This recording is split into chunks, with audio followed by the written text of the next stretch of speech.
Okay, good afternoon.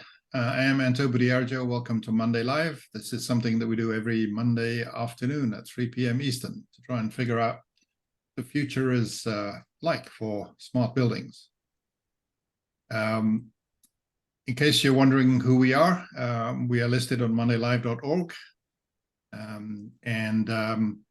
Important point to raise here is that the views expressed here are personal, not of any company or organization. So keep that in mind.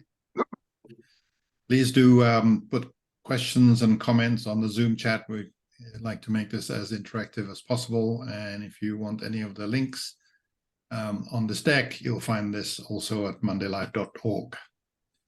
So this is the third week in October, during which we've been talking about the industry metamorphosis that's going on in the BAS and the building automation industry. So we're going to continue that. And our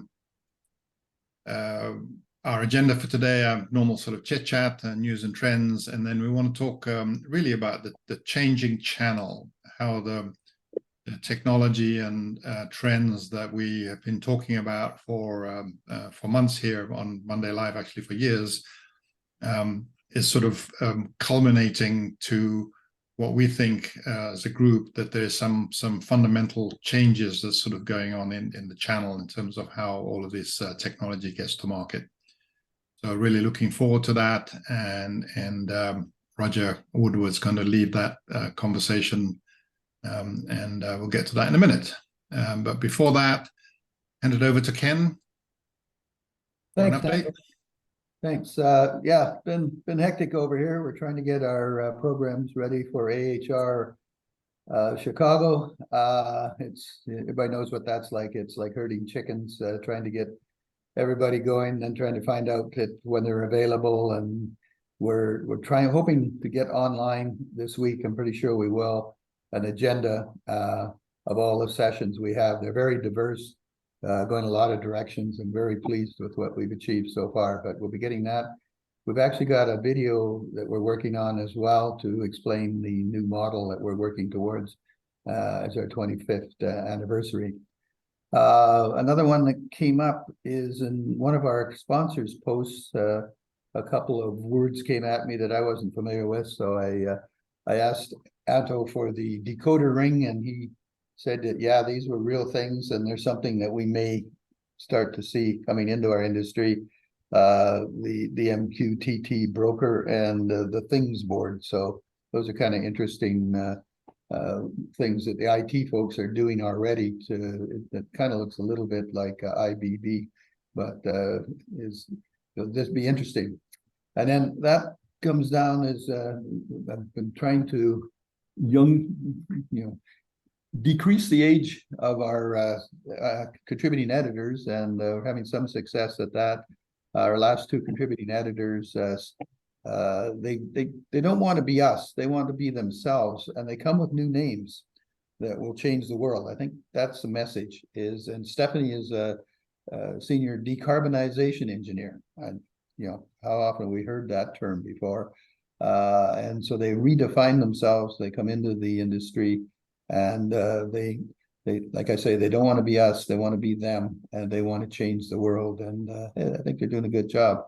Ellie is freelance, and she's with Revolutionize, and I just posted it just moments before I started the session on using Raspberry Pi. And I kind of like bringing in news from the outside of our industry that I think will eventually affect us. The Raspberry Pi has developed some products, something like some of the things that Contemporary Controls has done. They basically built a product. I'm not sure they're still using a Raspberry Pi, but they built the product quickly and got it to market, and then they decide what's the best chipset. But it's as a development tool, it's pretty hard to beat Raspberry and these boards. The other interesting thing in Ellie's article is how the Raspberry Pi straddles over into cloud native stuff so easily. And one of the examples she shows is a pig farm, which is kind of interesting because before I got into automated buildings, I was a pig farmer. So there you go. It's full circle. I love it. Hey, can I comment, Ken, on a couple things there? Interesting to see. First of all, Jim, you remember years ago, you and me having a little back and forth on MQTT, right? It's interesting to see in building automation how some of this stuff is starting to bleed over from the industrial automation world. I'm not saying it's done, because these things back in the industrial world, we're still on the other side of the, so to speak, chasm. All right. So it's not, this is not tech that is set and settled, but it's interesting to see. So I don't know if that's because people are coming over or people are just hearing about it or articles like this or whatever, but that's interesting. I actually believe that's a very good point, Bill, is what is, I think, is fueling the change is the fact that these younger people are coming into the industry, and some of them know no other way how to do this. Yeah. They don't know about BACnet. They don't know what we've been doing. And that's how we kind of just change the flavor of automated buildings is bringing them in. It's once you start getting inside their heads, it's a different world. Mm. Yep. The connected, I call them the connected, the folks that grew up connected. And anyway, interesting times for sure. Yeah. Great. Just to clarify what you're saying about MQTT Broker, you were saying that that's kind of a you're referring to that. Mosquitto is actually a very specific MQTT broker, an open source broker that was created obviously in an open source project. So that's what that is. So the concept of an MQTT broker itself has been around for a long time. So Mosquitto is just an instance of that. And ThingsBoard is a different thing. It's an aggregation sort of platform piece of software that brings stuff together. So a couple of really interesting stuff. I agree with that. So thanks for that, Ken. Good.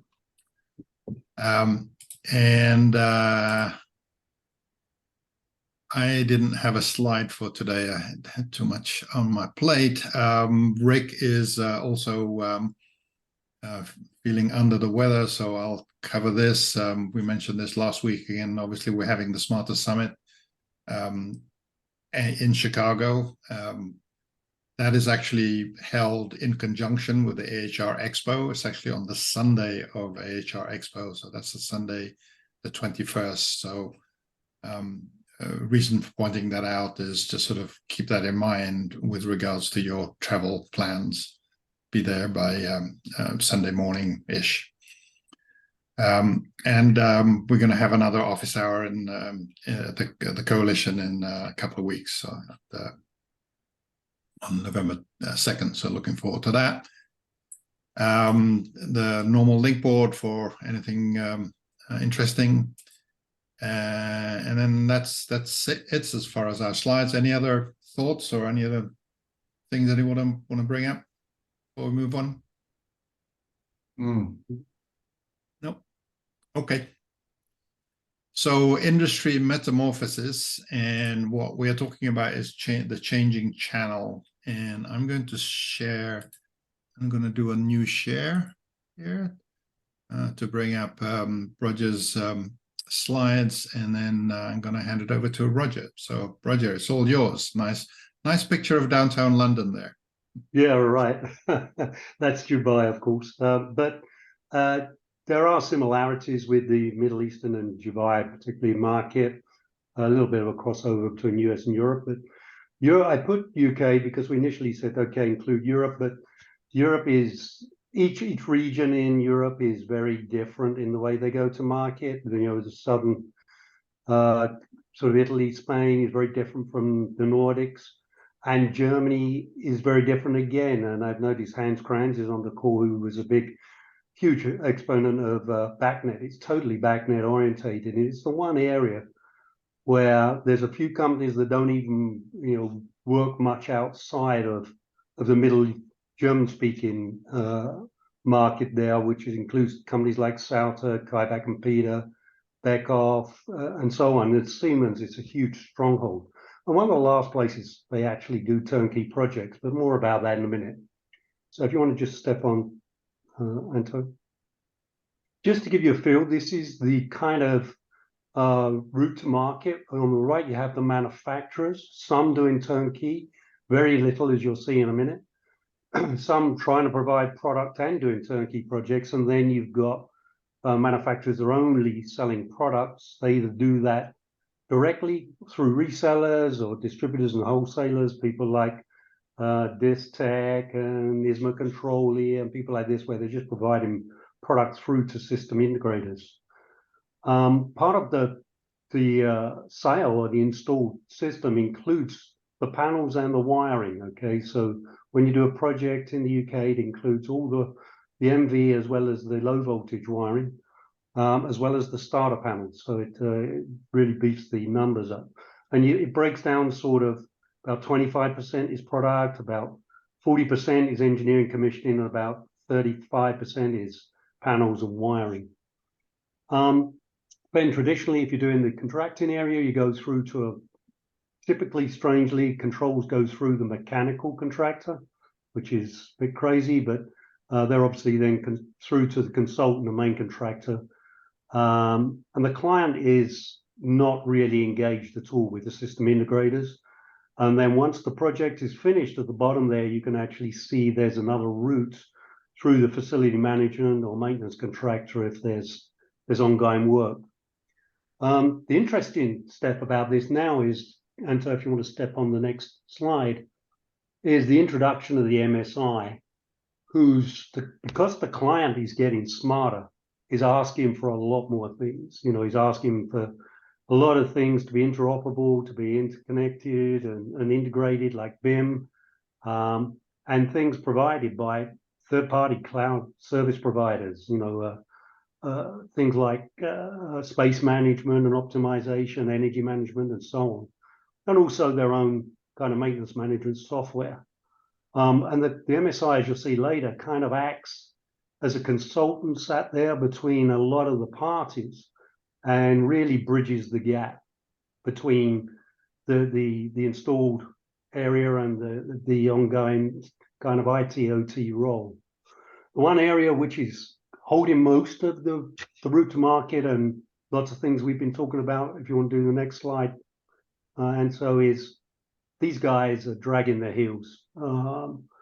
You know, the contractor and the consultant are really not stepping up, I don't think, at this moment. There are consultants which are doing it, and I think people like Arup and people like this obviously are, but some of them are just still not got that bit between the teeth about the changes that are going on in the marketplace and that the client's asking for, which is why the MSI role is getting stronger and stronger, because the client's asking the MSI to make sure he's going to get what he asked for. Okay, if you want to step on. And so here's a really interesting slide that may interest you guys, is that if you take these two slides, the one on the left actually shows the growth of the SI. So the blue line is the SI system installers, you know, the contractors, you might call them, and the red line is the manufacturers. And you can see over the years, the SIs have taken over the market completely for turnkey systems. That really started back and is probably the most advanced market, the UK market, because back in the 80s, a lot of companies were created, like Trend and other people you may have heard of which I was one as well, a separate company, and started selling to system integrators. And most of the system integrators came from panel manufacturers who used to manufacture the panels for the controls companies, then broke away and started when they could get hold of product, and now have become quite sophisticated. So pretty much all those SIs will be using things like Niagara. They'll know, you know, very much how to access stuff and going for the flatter architecture. And back in the 80s, there was when they introduced direct digital control, and it was predominantly the UK companies that started that. The big manufacturers were very slow to follow on. But the other bit that's interesting is that the manufacturers really remained in the market based upon their maintenance business. But as they were slowly not getting the projects, their maintenance base was dying. And so you can actually see the SIs have now taken over the maintenance as well. And today, or certainly Q1 of this year, system installers actually owned more than 82% of the controls market. The manufacturers doing turnkey projects virtually eliminated down there, with people like Honeywell, Johnson Controls. Siemens have pulled out completely. Schneider don't do much. There's very few manufacturers now doing turnkey projects. It's mostly with some of their older customers. Sometimes giant projects or mass integration, but predominantly the UK now is totally a system integrator market. You step on to the next slide, Anto. You'll actually see where the product goes there on the left. But the interesting line, I guess, is that red line for the manufacturers actually remains constant because they are now, the people like some of the the people who are doing product only are obviously selling products to the SIs, so you can't double count the things. So what you actually see is that products, although it's all going to the SIs, the manufacturers themselves have been pretty stable in terms of their kind of an area of what they're doing in the marketplace. But SIs, without any doubt, will now dominate the marketplace. But as can be seen, this has been recorded because it's part of the BCIR numbers, of which I was chairman for a while, is not exactly the revolution. It's more of an evolution over that 20-odd year period, and really kicked off in the early sort of 2000s of moving up and crossed over then. Okay, if you want to move on, Anto. So how it's working with the equipment and the systems, this is pretty much the traditional kind of thing with the BMS BAS supervisor on site, and certainly physical security and lighting and fire and lifts were either monitored or engaged, with the BAS system. And offsite were all these siloed systems, the maintenance management package, and all those sort of things were just run separately. The next slide, Anto. And now, with the advent of things like Niagara, we're seeing, the data aggregation coming as middleware. The SIs are able to actually get stuff offsite, but it's still a lot of it is proprietary access. And some of the CMMS companies, the maintenance management companies, are getting access to some of that data. But it's not until you step on to where we're really now heading. Go next slide, Anto. You can actually see with the red lines there, a lot of stuff is beginning to get connected directly. And that's really coming from some of the aftermarket, where people are putting, sensors under desks, or they're doing energy management and monitoring some additional metering and taking that off. And it's pushed out to the cloud, normally one of the bigger players, and then APIs through the cloud services. You're seeing the BAS supervisor really morphing now off-site, or no longer on-prem, and now more sort of managed remotely. And gone are the days of where everybody was demanding kind of really sexy graphics and the best looking, plant graphic won the prize. It's now more dashboards that are interesting. But the interesting line is that if you see below on-prem and cloud, is pretty much the system integrators do that on-prem stuff, including the maintenance as well as the install. But you've then got master system integrators kind of bridging that on-prem and the cloud services. And we've got the MSIs here who tend to have developers of their own, developing things to make APIs very accessible. So someone like OneSite Solution, which is a company, wins all the major jobs in London. And they actually do a smart API type solution for people who want to get access to their data. And some of these SIs, going back to them there, are bigger than any of the manufacturers, and I'm including Honeywell and Johnson's here, where they're turning over perhaps towards $100 million. You also get the guys who are turning over, $500,000, but you get a whole range there, which no real major jobs go to the manufacturers anymore. That was driven a lot by, I guess, the requirement for open, which was really demanded back late 90s, early 2000s, where open just didn't mean communications. It also meant I could get my products from anyone. I could get anyone to install it, and I could get anyone to maintain it afterwards. So it was a real open opportunity for the customer. And the real estate guys are now really very smart, and they are the people that are demanding this. And to take on a 15, 20 million pound job is still not handy to an SI. And they are, getting smarter and beginning to grow into that, not the MSI role completely, but beginning to nibble away at some of that stuff too. Okay, next slide, Enter. And then we've got all the stuff that we've talked about before. That's kind of the technologies coming along, adding in AI, machine learning, and so on. And if you kind of go, that's across the whole market now, where people are beginning to look at that stuff. And a good example of that is, if you do the next slide, and so is the maintenance management guys. You've got people like Facilio and others that are now connecting their maintenance management package, which is becoming more of an IWMS, an integrated work management station. The old days of where you had a problem on site, customer used to call the maintenance management person, and they then issue a works order to the service company who go and actually fix the problem, report back, and so on. That's changing now with this connectivity.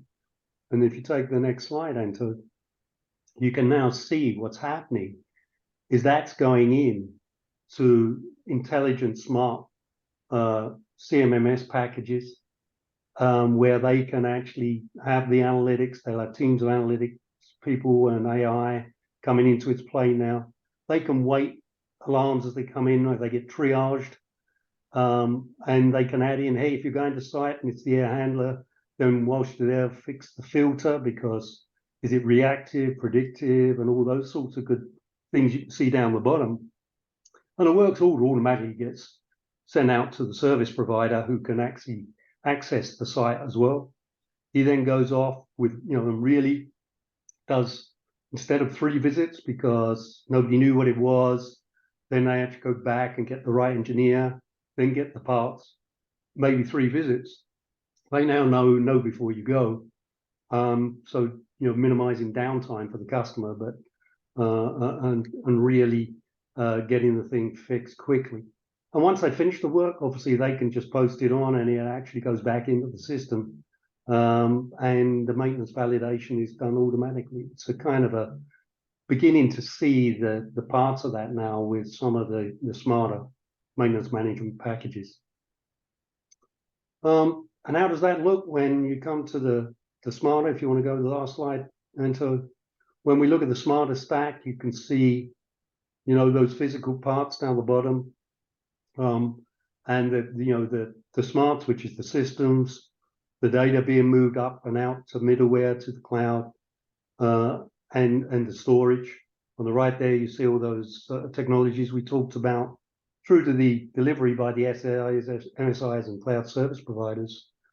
And then the operations are done. We have quite a few bureaus here, what you might call operations centers, where people are monitoring stuff in retail, a little bit like Tracy does, but there's a lot of them, especially in the retail sector, and where people have got a number of buildings, being able to manage them for them. And you also get, obviously, the FMs, maintenance companies, and the real estate guys gaining access to that data to provide them with all the purposes that you see at the top there. So it's beginning to move on. I think, as I said, the challenge for us is the contractual chain. My example of that is always the same with the chiller. You know, the chiller guy can come along and say, hey, you know what? We're going to offer cold water as a service. So the chiller comes as nothing. Mechanical contractor just goes, yeah, right. How do I mark up? Nothing. Just give me the price for the chiller. And those are the kind of things that are slowing down the marketplace. That's pretty much, you know, a brief overview of some of the things that are going on. If anybody's got any questions? That's great, Roger. It's the first time that I've heard the term aftermarket used in commercial building. That's somewhat interesting. Yeah, I mean, there's companies now that are utilizing the BAS install as well as their own stuff to gain access to the, you know, the services they want to provide, because they can't just get it from the sensors they've got. You know, they may put something under the desk, or they might have something on the with visitors, but they also need some of the information that's you know, that's being held by the BAS. So it's kind of all out there as the data, and it's the aftermarket now is getting bigger with those guys who are providing the cloud services, you know, demanded by the customer.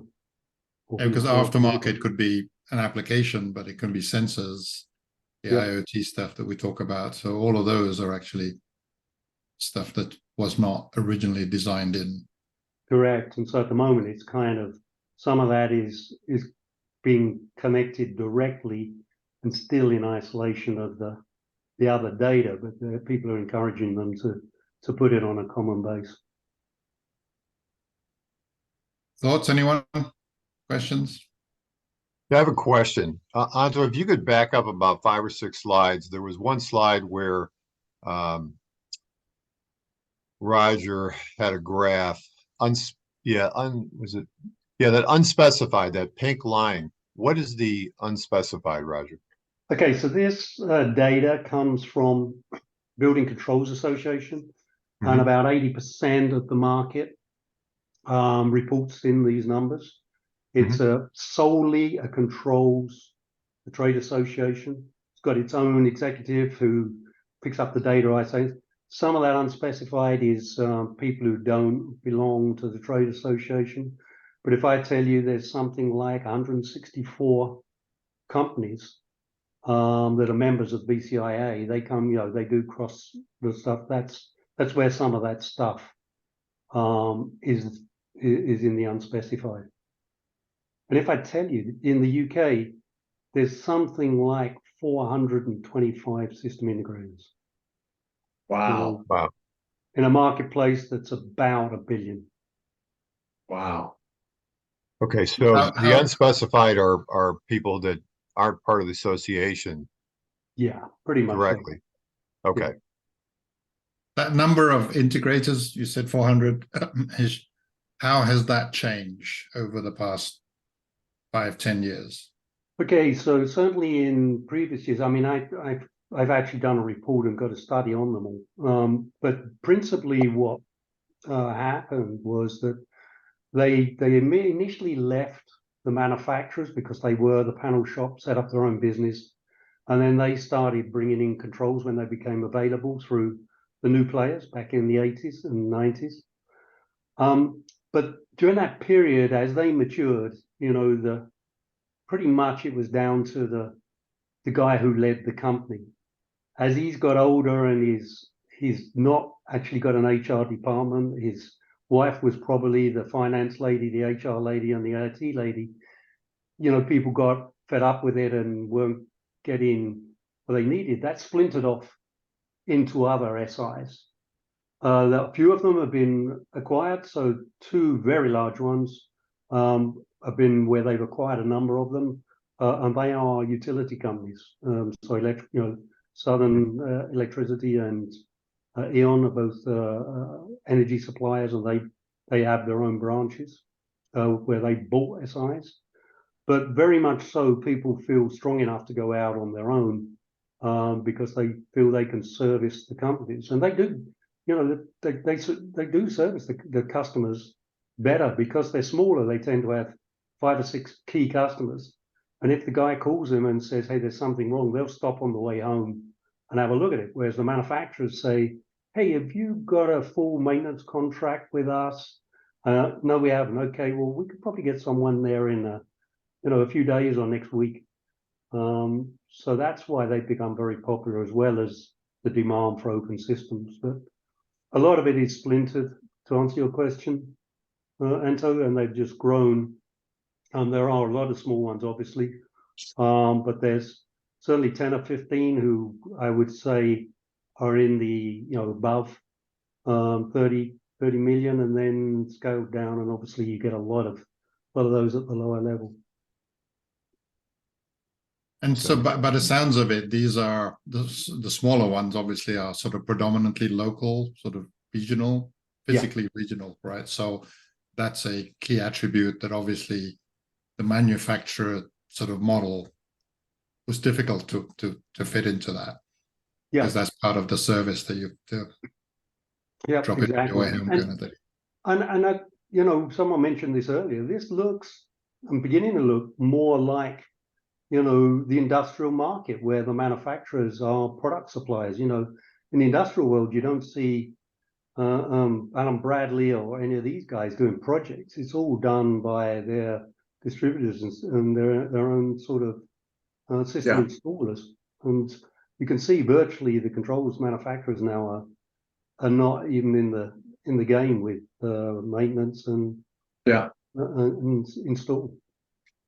But they actually still exist and are gaining. But that red line, of course, doesn't specifically mean that Honeywell, Johnson, Siemens are doing that well. Siemens perhaps a little bit more than the other two, because they stuck to trying to do turnkey systems. But with Johnson's buying EasyIO, Honeywell obviously have got a lot of controls companies, and Siemens provide their own product. But a lot of it is, some of the medium-sized controls companies providing product through to those SIs who are getting acquired. EasyIO got acquired, and so did others. So that's how the bigger companies are beginning to actually come back in and try and to offer other platforms to some of the bigger customers. Yeah. I've got two. Go ahead, Jim. You go. No, I was going to say thank you for a brilliant presentation, Roger. In our discussions, what we've been observing here on this side of the pond is that we're slow learners, but looks like we're catching up and beginning to emulate what's going on in the UK right now. And because of that, we've been trying to see what learnings we can take away. We definitely see major players declining in their share of the SI business. We see independents coming in. We see MSIs. We see all the trends that you pointed out. But it seems to me that we're, at least 10 plus years behind you on this curve. So I don't know if anybody else agrees with that, but that's the way I see it. Well, one comment, Jim, I would have on that. So, Anto, go up a couple slides, go forward a couple slides. There was one line there that I wanted to ask Roger about. Keep going, one or two more. Right there. So up on just below on-prem, you've got systems integrators and master systems integrators, and you've kind of got systems integrators stopping at the internet. Yeah. The UK. Would it be fair to say and Roger, you're familiar with the US market too. Yeah. I talked to a lot of systems integrators who were trying to extend that and be part of that cloud-based service too. What do you guys think about that? Absolutely. So, as I say, I think things like Niagara have allowed them to actually begin to understand how to do that. I would say pretty much all the SIs use Niagara now. Okay, so it's pretty much in most of their portfolios. So that's allowing them to actually, as you quite rightly say, Bill, start providing and going eastwards on this slide to start providing it. And with some of the smaller customers and some of the others that they have, and where they are actually servicing those guys, they are beginning to move right, and the MSIs tend to be obviously on the larger projects. On the smaller ones, those system integrators are definitely beginning to cross over. There's no question about it. And they're smart people. You know, they're not just panel bashers or doing the wiring or just the install. They actually do the full engineering, graphics, Mm. and Niagara engineering. They've all been trained, so they're beginning to move eastwards there on that slide. Mm. Especially as the supervisor is beginning to morph off site.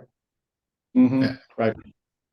So I'm curious about MSIs, because in a way, what your answer to Bill is almost sort of pressurizing MSIs as system integrators are sort of going up.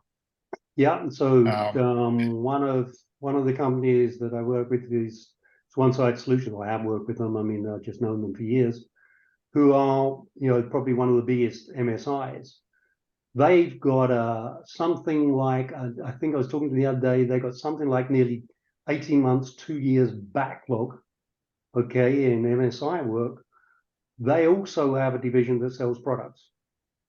And they are now beginning to offer their solutions that they use as an MSI to their system integrators to actually help them do some of the work. So they're actually assisting the SIs to become MSIs themselves.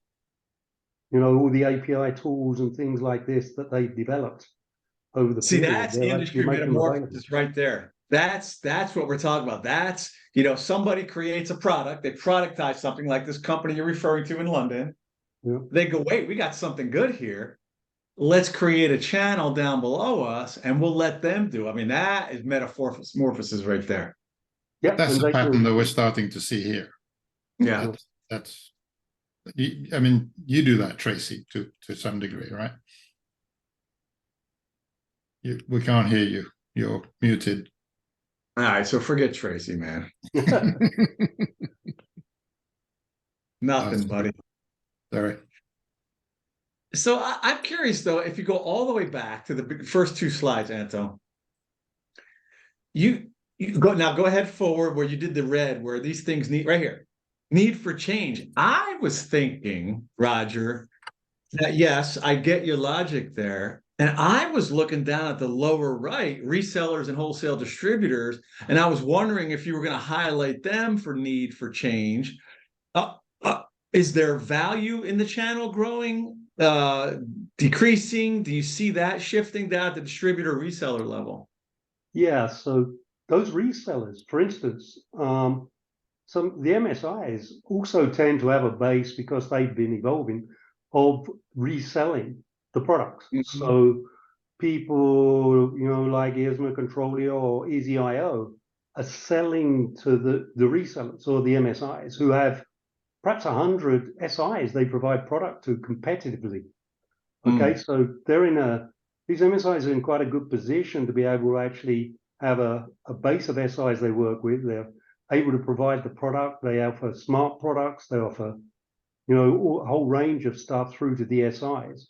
And the SIs don't particularly like, if I'm being honest, dealing with the manufacturers because they've been, you know, done over a number of times by them, rather than having, you know, the guys being, a lot of them coming from the same sort of base that they were as well originally. So yeah, distributors, wholesalers, and resellers are, you know, somewhere where you can go and get your products.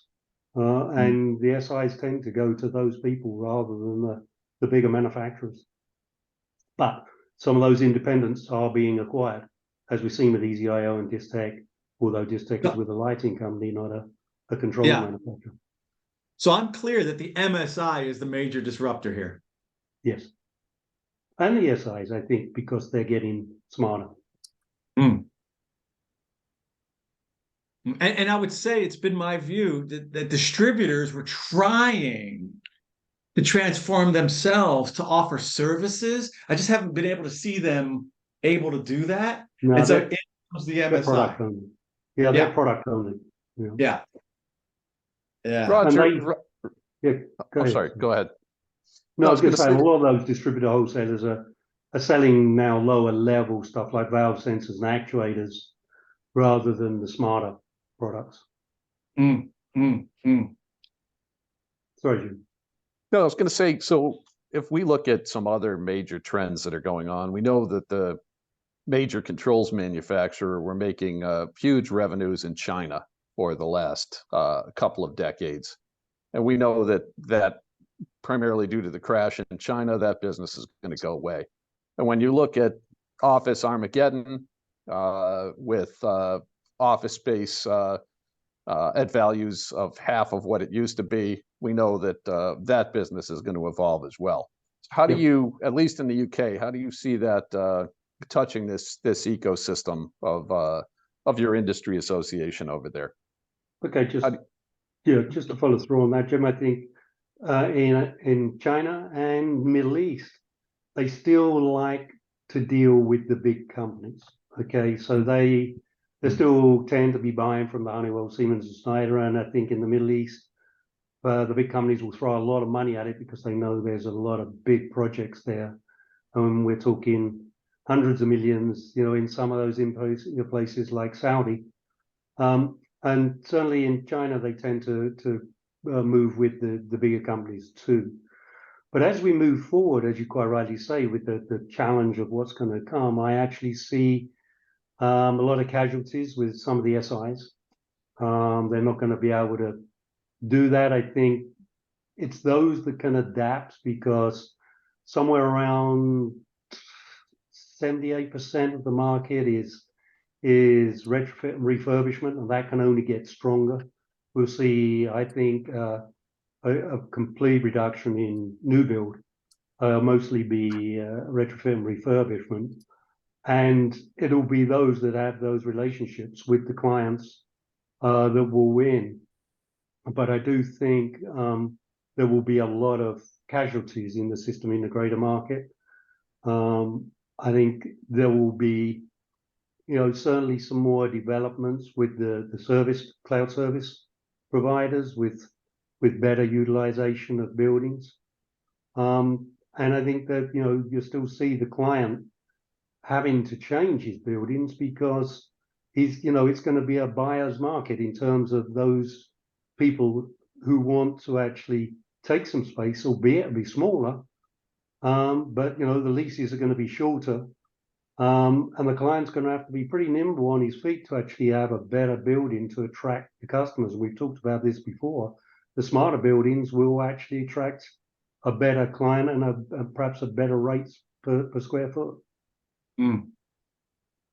So, Roger, really appreciate this super informative presentation. How do you see the crash up between needing an IP network, especially to get data to the cloud, as well as for remote asset monitoring and management?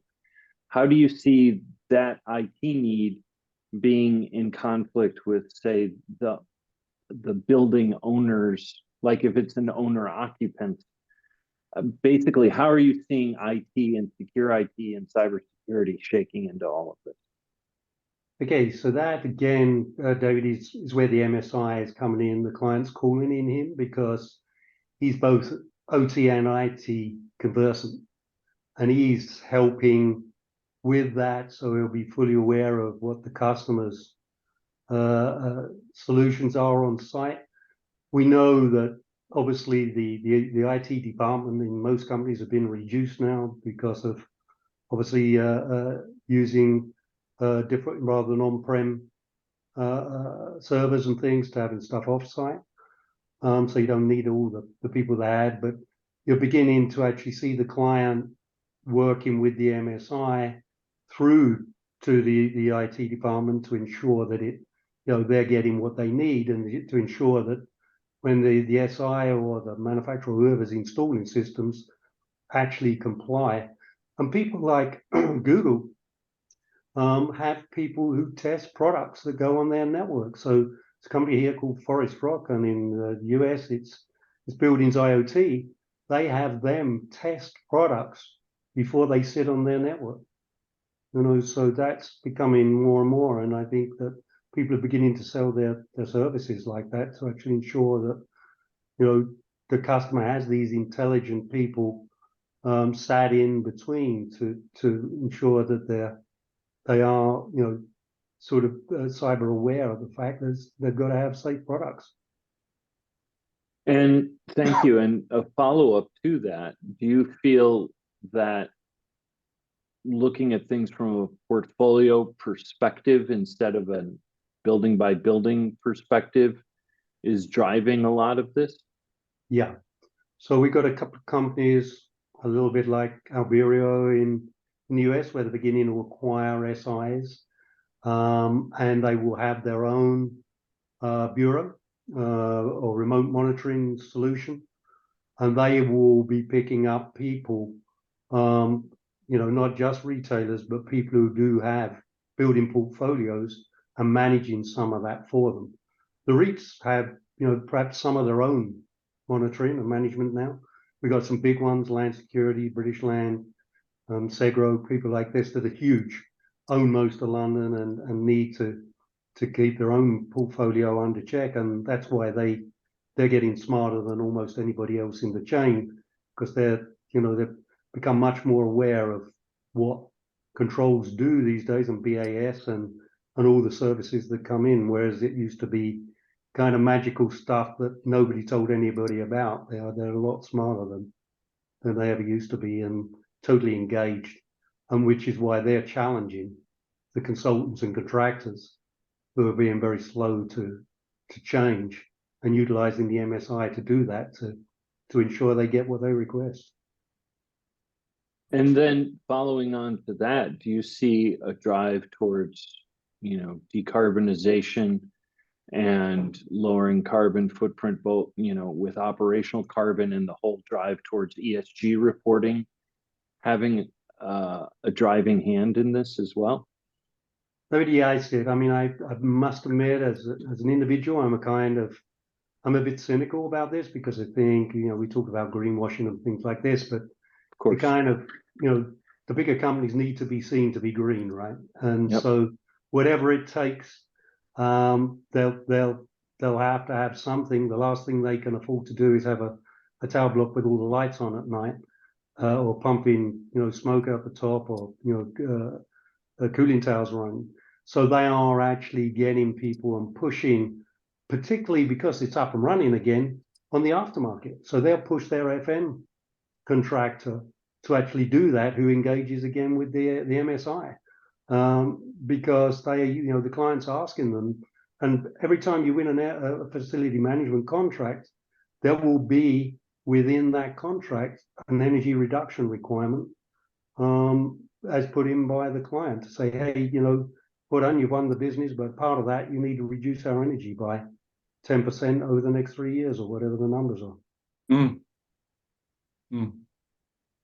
So I'm looking at Kenny Farmer's question input there out of Dallas. Hey, Kenny. Roger, you're speaking as if the MSI concept is set and settled. Is that the case in the US? Because I still wonder if it's the case in the I'd rather the UK, because I still wonder about the US. What are you guys' thoughts on that? Yeah, that's the same question that going in my head. You are seeing, so for instance, people like Metrica and Buildings IoT now have started in the UK, and they're beginning my question to do is that OT-IT bit as well. I guess my question is the concept of MSI, where they're getting into all facets of the consulting work and all that. Is that a concept that is just set and settled in the UK, and there's an MSI with every project? No, I think it's Okay. on the larger projects, and I do think it's transitional. I think, the MSI role will probably be morphed again by those the smarter SIs moving eastwards across the slides. But I think it is that role, which is, and I think they know that, but they've got a whole ton of work at the moment, because that is where we're at in this moment in time. But I would imagine that over, the next 4 or 5 years, you'll actually, and by the way, they don't do any install at all. The MSI doesn't do any of the controls. They don't do any, that's down to the SI. They tend to be the link man. So is it right to say the MSIs are the ones that sort of deals with the complexity of Yes, the project? yes. So that kind of leads me to the question about that. We all know that buildings are inherently engineered systems, which is one of the reasons why they are complex. One of the trends that we talk about on and off is the sort of the trend towards, let's say, plug and play productization that actually reduces the engineering on site. Mm. Are you seeing any of that going on? And is that potentially the sort of the angle that could unravel what the MSI, the role that the MSI is having today? Yeah, and and so I was with I had my own company that York built many years ago. And one of the things that I was kind of majoring and pushing on there was making the chillers smarter and connected with the information, and that they could perhaps, who better knows how to control chillers and all the mechanical plant that go with it than the manufacturers themselves. But they never stepped up to that. And factory package controls, I thought, would have been more. I thought it was something that where you'd have more equipment and smarter. It just doesn't seem to have transitioned, and I don't understand why. And so I think, I think the smarter equipment should, in theory, be there, and I think it will still come, because I think they'll recognize that's how they're going to lock in the maintenance or offer their products. But it's slow to come at the moment, and therefore the edge products and the intelligence is being installed more as an aftermarket, i.e. plugging in afterwards, because it wasn't part of the main contract. And could that be because of the technology wasn't ready 5-10 years ago, whatever? And also COVID coming in, it's not had a chance to catch up as well.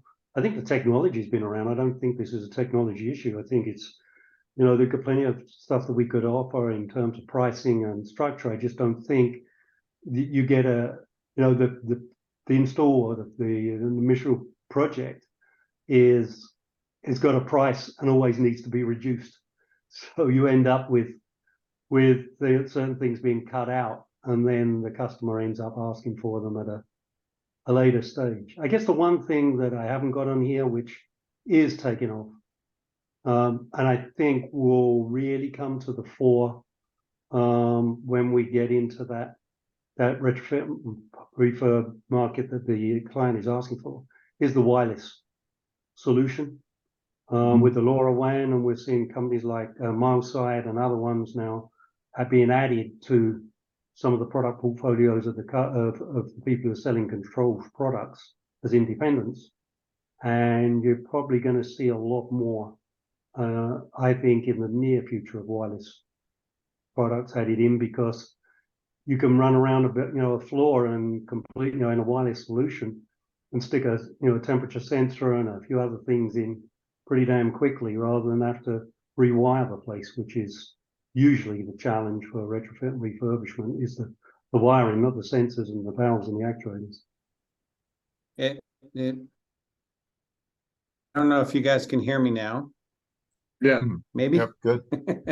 So another thing with the wireless, it really easy to air gap those kinds of systems too, right? So from a cybersecurity standpoint, it's easy to segment them out. And on the MSI front too, I think one of the things that nobody really mentioned is taking out or accommodating multiple manufacturers and dealing with the different systems together. So, I mean, system integrators do that, but MSIs do that, account for all of software and data all the way through, right? Nobody likes dealing with multiple manufacturers on their system. They'd rather have, I'll say it the positive way, a single hand to shake when things go right, right? Yep. So I think that's the biggest reason that we've seen of the rise of MSIs in all of this, combined with all the other things that we're talking about, complexity and so forth. But it's the only way to get a best-in-class solution across multiple manufacturers, integrated into something that creates meaningful data at the end of the day. And provides a single throat to choke. Yep. Right. Mm. Yeah. I can tell you system integrators don't like buying from manufacturers quite often. They'd rather go through distribution. Yep, for I sure. don't know how much business we've done over the years because manufacturers do a terrible job at servicing customers. Yep. But it didn't help also, Tracy. It when- depends on the manufacturer, Marky. Yeah, It does. It's not all manufacturers for sure. yeah, they don't particularly want to deal with someone they're in competition with as well as actually buying the Yeah. product from as well.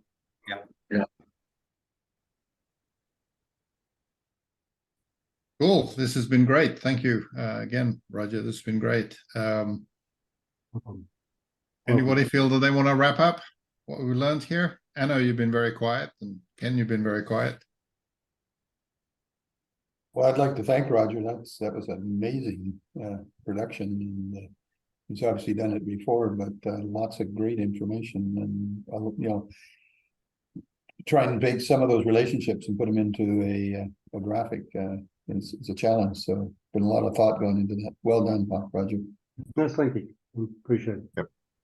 And I'm just wondering, do we have any comparative data in the US market? Is there any way to collect that? I've never seen anything as concise as what Roger presented. Right. To be honest, We actually had anything that I've ever seen. We had a presentation about BCIA a year or so back with Terry, I forgot his last name. Terry Casey. No, No, not Terry. Terry Sharp. somebody else. And we actually talked about that, and that's one unique thing about the BCIA is that they do this, so that there is this very accurate data about the UK. Does not seem to exist in North America. It'd be great. Any I've ever seen it's been segmented mostly. I wonder how many systems integrators there are in the US. Well, this is where I'm, you know, through our collective brain trust here, where might, what organization could see us, you know, Coalition for Smarter Buildings actually look to try to collect this data, or AHR or ASHRAE? I think Andrew should take a look at this. Who? You. Thank you. Pass. But I think that's worthy of a follow-up discussion on Wednesday. But I think this has been, I'll take a shot at surmising this. Roger, this has been fantastic, and it's really great, especially to have the market data to really paint this picture. We do not have the equivalent market data in the United States and North America, nor do I think it's possibly anywhere else in the world. So it's really a great, in essence, fingerprint or profile of where the industry's been and where it's going. And it emphasizes the need for integration. It emphasizes the need for leveraging OT and IT. It leverages the, you know, it emphasizes the need for this interoperability and a full portfolio perspective. And I really think it's the direction the industry's going, and the viewpoint you shared here really confirms that and also gives us a good roadmap for where things are headed. So thank you so much. Pleasure. Very kind. Thank you. And at least in one area, we can all agree that the UK is ahead of everybody else. It's in getting the data. So well done. Okay, they got one thing going. Good for them. Yeah. So I'll just add one other comment besides the Please. thanks to Roger for what he did, which is, you know, if UK, from a trending standpoint, it's likely that the trend in the UK is being shared elsewhere around the world, despite the fact we don't have the data. But I think my big observation is data is moving up and out. And it's being facilitated both from a people standpoint through things like the MSI, but obviously from a technology standpoint through cloud computing and all the things we're talking about now. So and the more we can deliver on what we've been talking about all this year, the better off we're going to be, because clearly, I thought the example, Roger, of the CMMS and the way buildings are being serviced remotely and taking advantage of the data and being able to analyze it proactively, that trend can only accelerate if we do a better job of getting the data up and out. Yep. Yeah. Very well said, Steve. Comes back to the data. Wonderful. Yep. Right. I can't resist. It's like, what does building data and your ex have in common? Building data and your They're ex. both moving up and out. So sorry. Okay, enough of that. All right. Thanks, Enough of everyone. that. Have a great week. And Okay, thanks, guys. see everybody. see Cheers. you next week. See you next week. Bye-bye. Bye.